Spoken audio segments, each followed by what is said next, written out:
I'm George RHYNES, and today is June the 21st, 2012.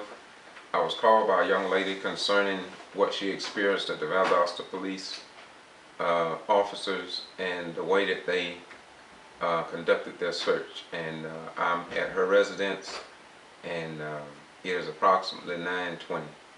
And what's your name, beautiful sister?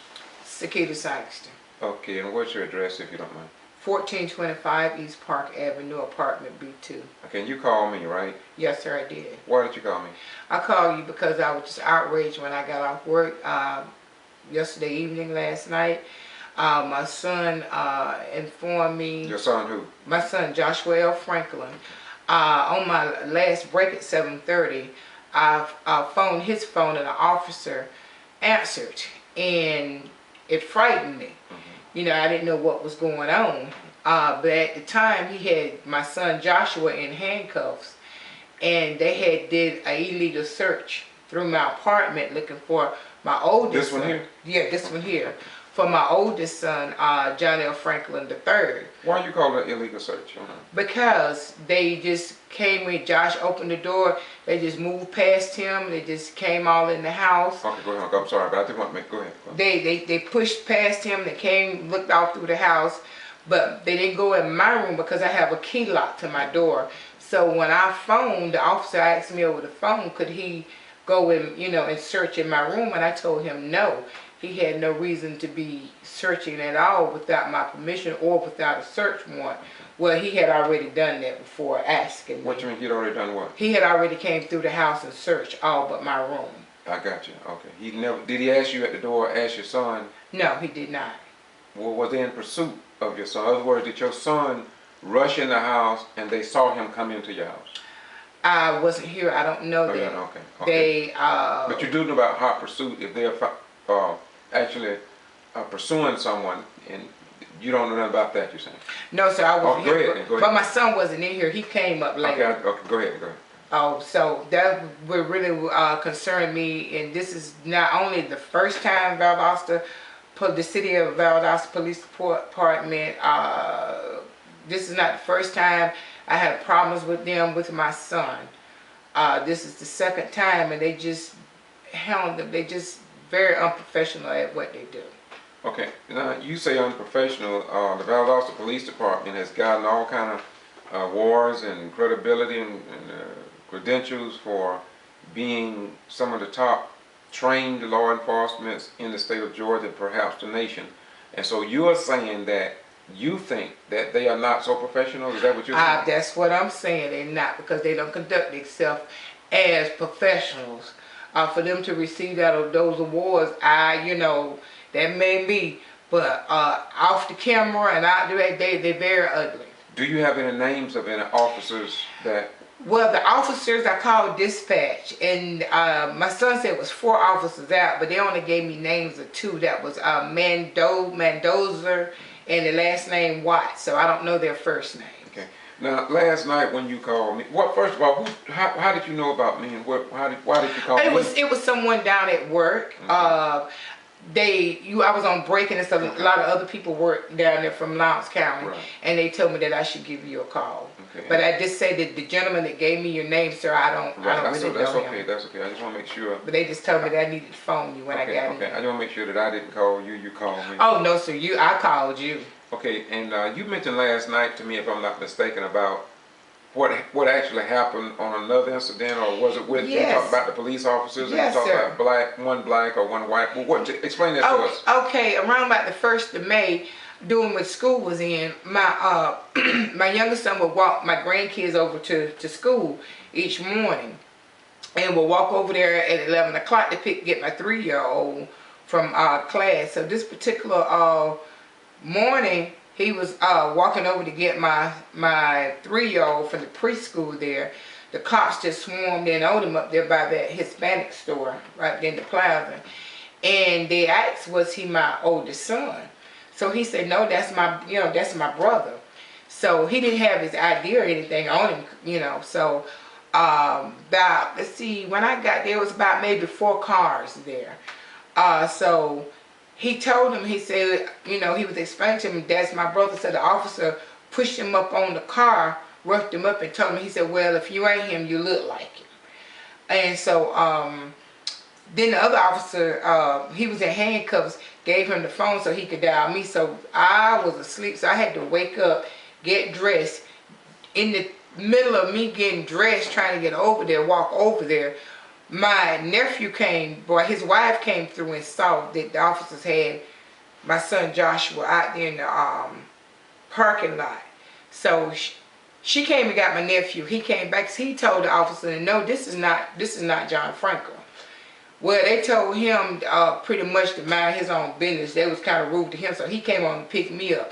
And when I got there, I had to bring his ID. And I just told him that it didn't take, number one, it didn't take that many officers to handle that situation. And they didn't have to handcuff him and just treat him like he had murdered someone or robbed the bank.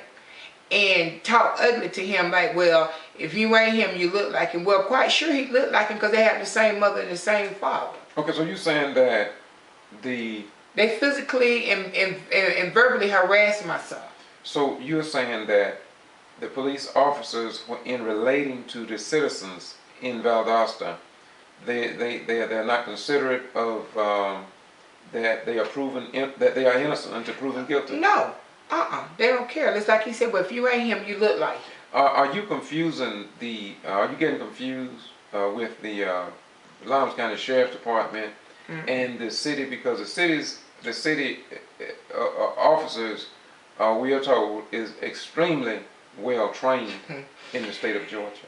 The city of Valdosta, I'm aware of Lowndes County Sheriff's Department, and I'm aware of Valdosta Police Department. It was the city police. Okay, well, what did you do when that happened with your son, who was not involved in anything, and was not a woman? Oh, well, after they tried to pull him up several times and couldn't pull up nothing, and I told him, and I said, well, you're not going to find anything because he don't have a record. He never been in trouble. So they let him go, and they kind of like... number one, did they apologize or anything? No, sir, they did not. Okay, number two, what did you do? Other words, did you go down and file out a complaint about the way you felt police was handling you and your possible rights had been violated as a taxpaying citizen? No, sir, at that time I did not. Okay,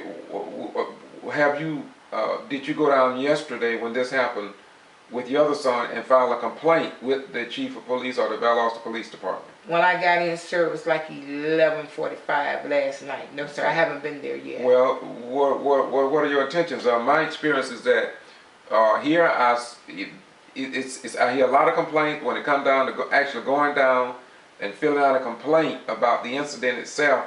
People just don't do it. Well, I will. Okay, you will. Okay, and in fact, there are procedures in place. I understand whether they work or not. I don't know.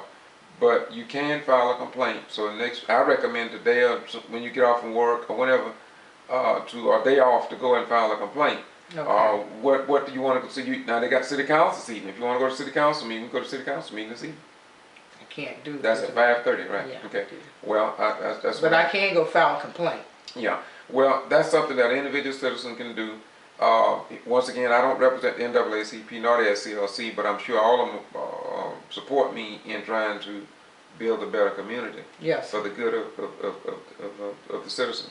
I'm glad, and I thank you for your boldness in terms of stepping up doing this. Do you have a problem with me? I won't do it if you don't want me putting this on YouTube so people can start seeing what's going on here. And the reason I say that is because there used to be a time, and I've been saying for probably 20 or 25 years with A.R. Parson, that there used to be a time when complaints about law enforcement, complaints about discrimination, complaints about disabilities and how you're mistreated with disabilities, etc., you used to could go to or discriminate like on your job. You used to go to the news media, newspapers and television and radio, and somebody would report your story. Yeah. But now since the civil rights movement, it seems like we don't have any news media anymore to do that. And so a lot of things, people feel like they are helpless, hopeless. They feel like they have been driven in the mud and there's nothing they can do, and they just give up. And what you are doing today by calling me I believe will help the situation because of Yes, the fact sir. that nobody will know what you just said unless you tell your story. Yes. Now, do you have a problem with me mentioning this afternoon? No, sir. At city council meeting at No, 5:30. sir. You can mention it and mention my name. Okay. And tell them that I have a videotape, and if they want to, they can look at this. But we do Yes, have sir. problems. Just like there was an officer called Mr. Officer Dudley. In the black community, a lot of people know him. He had a reputation that black folk know about, in particular, maybe white peoples too. But I know because Reverend Floyd Road SCLC have highlighted that. And so we want to continue to do what our local news media will not do. Okay. And that is to keep the citizens informed on what's going on in this community so we can bring about change for the good of all people. Nobody would have to feel like you.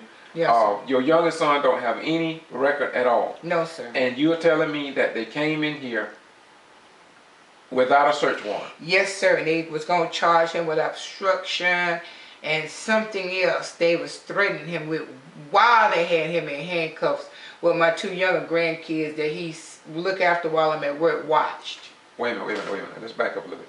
You tell me, because I know I get a lot of calls here in the city Yes, about people who step up just like your son did. And the first thing, from what I've been told, they're for little or nothing, they'll charge them with obstruction of a police officer. It's not obstruction. And that means that some of them, their school is messed up, their jobs are lost because they have to go to jail for obstruction. Then they end up in the court system for something. So you're telling me that what we have been hearing from others, but who would not get on tape and do a YouTube video like you're doing, yes, you're telling me that you believe that that may be the case yes, in the city? That is the case. That is not maybe, it is the case. It is the case. Yes, sir. So other words, if they say you was for whatever reason, if they say you are obstructing a police officer, then that's what it is. That's what it is, because they just basically lied on my son and threatened him with those charges.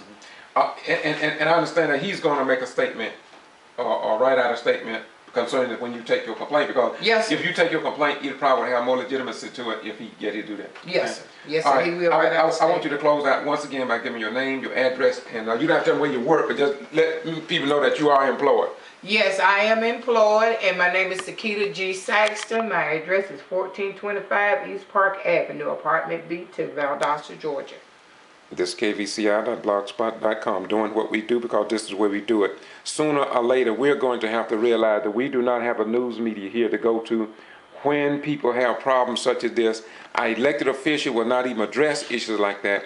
We must understand that here in Valdosta-Lowndes County, we've had 30 jail deaths since 1994 to 2009. Now, not a single elected official from neither the city nor the county or in the state of Georgia, not even Governor Nathan Deal is addressing the issue, yet our governor will file an executive order and have the Equipment 10 removed from the Board of Education, leaving the citizen disenfranchised. But when it comes down to Valdosta citizens with their complaints, then it seems like they're left in the wind. This is George Boston Rhymes, KVCI.blogspot.com, YouTube Boston G.B.R. I'm doing what I'm doing because I served my country for over 20 years. And if I could put my life on foreign battlefields to protect foreigners, then I sure as hell ought to be able to come here and protect the people in my own community. Thank you.